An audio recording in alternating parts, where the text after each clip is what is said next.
চিড়ের ice cream আমি কিভাবে বানালাম সেই রেসিপিটা একবার দেখে নেওয়া যাক।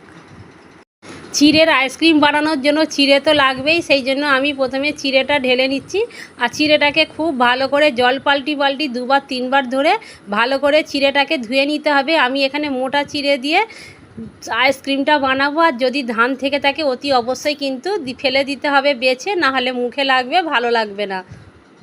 চিড়েটা আমি 15 মিনিট জল দিয়ে ভিজিয়ে রেখে দিয়েছিলাম। চিড়েটা দেখো অনেকটাই আমার ফুলে উঠেছে। এখানে আমি পাউডার দুধ গুলে নিয়েছি হালকা জল গরম করে। তোমরা চাইলে এখানে যে কোনো প্যাকেট দুধ বা গরুর দুধ ব্যবহার করতে পারো। চিড়েটা দেখো অনেকটাই কিন্তু ভিজে গেছে আর চিড়েটা কিন্তু নরমও হয়ে গেছে।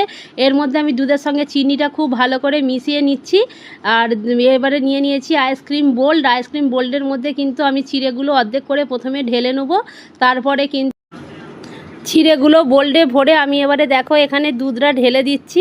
ওপর দিয়ে দুধটা আমি দিয়ে দিলাম। এখানে কিন্তু আমি আইসক্রিমের কাঠিগুলো লাগিয়ে দিচ্ছি। আর অনেকটাই দেখো চিড়ে দুধ বেশি হয়েছে, সেই জন্য আমি এখানে চায়ের কাপ নিয়ে নিয়েছি। এখানে কাপেতে দেখো চিড়ে আর দুধটা আমি একসঙ্গে ঢেলে নিচ্ছি, দিয়ে 5-6 ঘন্টার জন্য ফ্রিজে রেখে দেবো। 5 ঘন্টা পরে আমি আইসক্রিমটা বের করে নিয়েছি। দেখো কত সুন্দর কিন্তু চিড়ের আইসক্রিমটা বসেছে। আর দেখতে যেমন সুন্দর হয়েছে, খেতেও কিন্তু চিড়ের আইসক্রিম ভালো লাগে। আর তোমরা এইভাবে বাড়িতে বানিয়ে দেখো, আশা করছি তোমাদেরও চিড়ের আইসক্রিম খেতে ভালো লাগবে। আমাদের তো জাস্ট দারুণ লেগেছে চিড়ের আইসক্রিম খেতে, কি বলবো বন্ধুরা, মুখে দিতেই পুরো মিলিয়ে যাচ্ছিলো।